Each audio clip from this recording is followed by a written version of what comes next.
Bonjour à tous et à toutes. Donc ce matin, la Russie a débuté son invasion de l'Ukraine et donc bien sûr ça change beaucoup la donne puisque toutes les valeurs refuges, les devises refuges sont activement recherchées ce matin et en hausse. C'est le cas du dollar, du yen et du franc suisse. On voit ça tout de suite en graphique. Avant ça, l'avertissement sur les risques.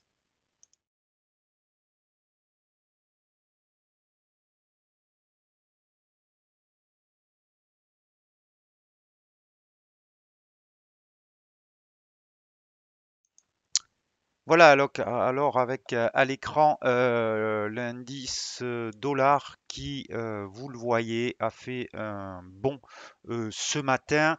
On va voir tout de suite ce que ça donne sur l'euro-dollar, forcément directement impacté. J'avais dit hier que si on cassait 1,1280, on irait sur 1,1122. C'est exactement ce qui s'est passé, que le biais était bien sûr plus fort à la baisse qu'à la hausse, puisque la tendance de moyen terme était déjà baissière. On était dans une consolidation dont on est sorti ce matin et on a directement rejoint 1,1122. La question maintenant est de savoir est-ce que cela va s'arrêter là. Difficile de répondre à cette question pour le moment. Euh, Bien sûr, ça dépend là de ce que vont dire les Occidentaux, puisque plusieurs réunions sont prévues cet après-midi pour donner une réponse à l'invasion de la Russie, de l'Ukraine par la Russie. Donc, euh, est-ce que l'eurodoll va s'arrêter sur 1,1122? Il est sûr que si la bougie d'aujourd'hui, le chandelier reste dans cet état, c'est forcément extrêmement baissier et le support risque de céder, mais on n'y est pas encore et on peut toujours assister à un rebond selon les développements sur le front ukrainien. Pour l'instant, vous voyez l'eurodoll donc qui est à 1,1155, très très proche maintenant du support. On a le même schéma contre yen, bien entendu, avec la cassure des 128,35 et cette forte zone de support, cette droite de polarité sur 127,50 qui devrait être la prochaine cible. On verra là encore ce qui se passe au contact de ce support, mais si il venait à céder, forcément la baisse serait de plus grande ampleur. En fait, toute la question est maintenant à savoir si euh, cette guerre va s'arrêter aux frontières ukrainiennes ou si elle peut déborder. Euh, Ce qui rend nerveux les opérateurs, c'est que il semble que ça soit une invasion totale de l'Ukraine qui soit en marche au vu des opérations militaires. Encore une fois, je ne suis ni un expert ni militaire ni un expert géopolitique, mais voilà ce que disent les commentaires depuis ce matin. Et puis surtout, c'est ce qui inquiète les marchés, c'est le discours très agressif de Poutine ce matin qui laisse entendre que tout pays qui soutiendrait l'Ukraine pourrait faire face à des conséquences désastreuses. Donc forcément, ça n'incite pas à la prise de risque. Euh, Autre devise donc, l'euro suisse. Là, on revient directement sur le support à 1,0301.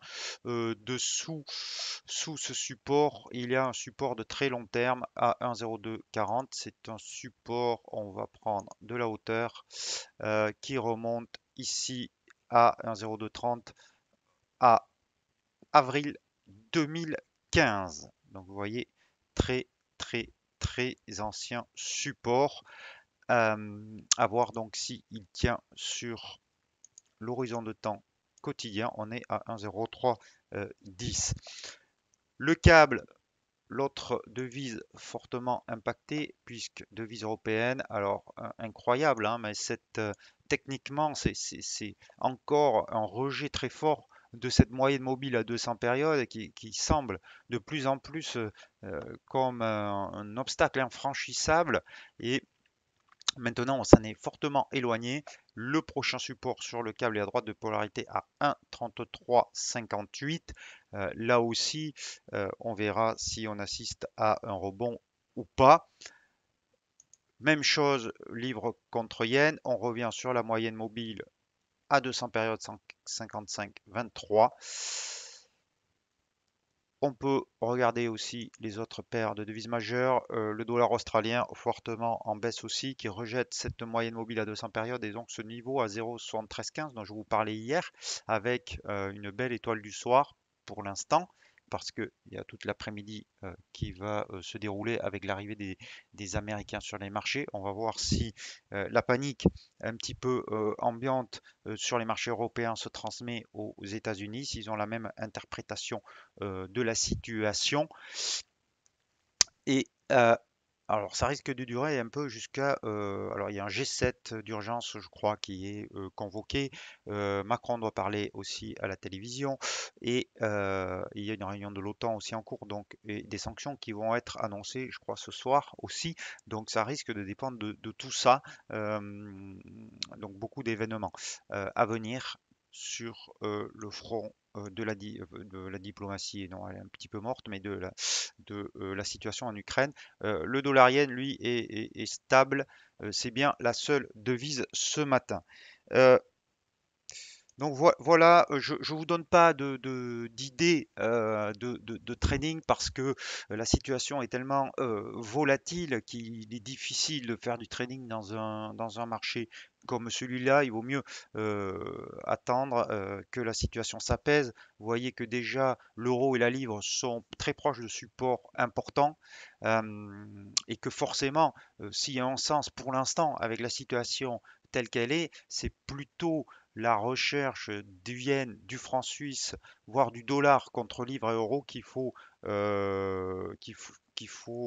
regarder si vous voulez vraiment faire du trading, mais on est quand même proche de support et le meilleur conseil que je puisse vous donner si vous n'êtes pas en position et si vous n'avez pas besoin de vous couvrir, c'est de rester à l'écart de ce marché en attendant de voir comment à la fois la situation militaire évolue et quelle va être la réponse des Occidentaux à cette invasion de l'Ukraine. Voilà, je vous souhaite un très bon après-midi. Euh, Si vous voulez trader, restez sur des horizons de temps courts, plus que jamais des stop-loss proches euh, et regardez donc les supports, la réaction des prix sur les supports que je vous ai indiqués sur les principales devises. À demain!